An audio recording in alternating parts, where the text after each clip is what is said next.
Climate change is happening and it will impact you and your community. We all have a role to play in reducing the amount of energy and water we consume, as well as planning for our future. Many voices are louder than one, and community groups like the Union Island Environmental Alliance, formerly Union Island Environmental Attackers, will have a lot of projects that you can get involved in and lend your voice to. I would suggest that we don't build too close to the beaches. We'll protect our beach because, I mean, you cannot expect to remove mangrove reefs and all those things just to do big infrastructure like hotel and those things. I suggest that people should do some cottages that are more eco-friendly but far away from the seafront, build more up on the land. So at least that, I believe that's the reason why to planning have some building laws, and because people are not abiding by them, they believe being closer to the beach give them more money. But I believe if you build far away from the beach, it gives you a sense of a proper ownership when it comes to protecting the environment. We have turtle, we have our marine life out there. Turtle feed on jellyfish, and when turtle see like clear plastic, but they'll take them for jellyfish, they'll choke on them. So I believe that a sense of ownership need to be what should I say, properly kept, or give pride into what you do in order to attract tourists. Yes, you want white sand beaches, but you can also build more on the upper land so you can protect what goes into the sea.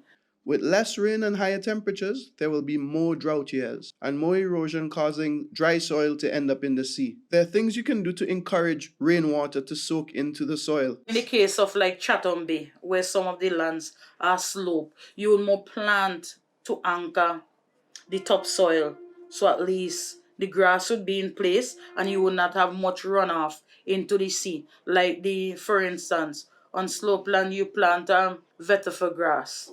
So that would be able to hold the soil in place. So when the rain come, the rainwater will be trapped in those areas instead of just running off and taking away your topsoil that would take it down into the ocean, and the water will stay more upper on the hills. And if you have plants, vegetables and things like that, they will be in that area where you have even better fruits and vegetables to eat, rather than just having the water just washing away everything from our soil that runs down into the ocean.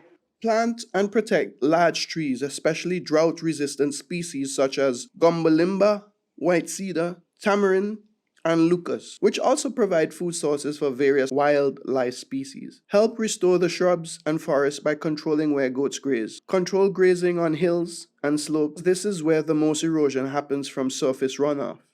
If you own grassland for grazing, planting native trees every 30 meters helps a lot and will provide shades for the animals so they can survive with less water. Encourage the use of stepping stones and permeable paving to stop water flowing away or direct runoff to water storage containers. Because you used to have more rain, you used to have a lot of people planting their backyard garden, even whether it's to the front or the back, or planting with a neighbor, because at that time people used to also fence their property.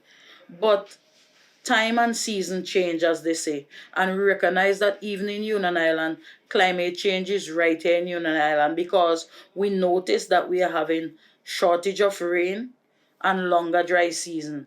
Because I remember in 2012 was the most severe drought we ever have, where they have to rush on water to Union Island, and some people didn't get. And people think that um, because they have more storage at home, they should get more of the water, while other people just only have 2 drums. But one of the things that we recognize is that, you know what, we need to do a study to see what is causing some of the problems. And one of the problems we recognize is that people cut down wood to make cold charcoals, because they sell it back to people who do barbecue and what's that. But then they're not replanting any trees. So because they're not doing any replanting, then trees attract rain. So if there's nothing like that in place to attract the rain, what do you think is going to happen? The place is going to be very dry, and that is part of the reason. So to solve this problem, I think that every time you want to do construction and like cutting of trees to make holes, you should replant a tree back in the area. Or if you're cutting down a piece of land where you're gonna build, I think around the boundaries you should plant some trees that can attract the rain. Rising sea levels will start to flood coastal homes, with even more damage caused by storm surges. Check if your property is at risk from flooding. Check to see if nearby schools, roads, hospitals might be affected. Help protect and even expand wetland habitats such as mangroves and ponds. Please follow national laws and do not catch and eat parrotfish. These laws were enacted to protect these very important species as they keep the reef healthy by grazing the reef and in doing so produce fresh sand to nourish our beaches. Do not develop on land that might be flooded in the future. Encourage other landowners and developers to keep the coastal environment intact. This project was carried out by Environment Systems Limited. With assistance from the GIS unit of the Government of St. Vincent and the Grenadines Forestry Department and the Union Island Environmental Alliance, the project was carried out on behalf of Fauna and Flora International, who are the world's oldest international conservation organization dedicated to protecting the world's threatened wildlife and habitats.